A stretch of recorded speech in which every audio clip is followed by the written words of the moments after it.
atay laing lingaw. Kandila luyo sa habol katawang binairan ug pisong kinawat sa gubaong pitakang lola. Anino sa mga artistang papel, hihingan lang tag si Pedro saber silang bida niya tong istorya sa mga way katumana. Sine sa bata di na unta matapos pa.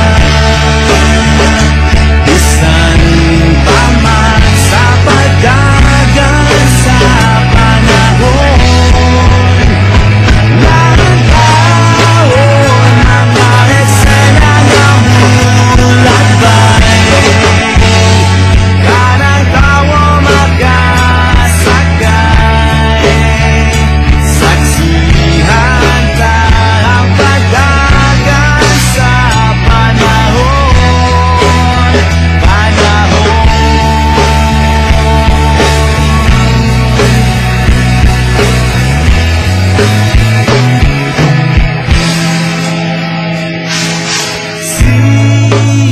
sige, halangi mong paglakaw ay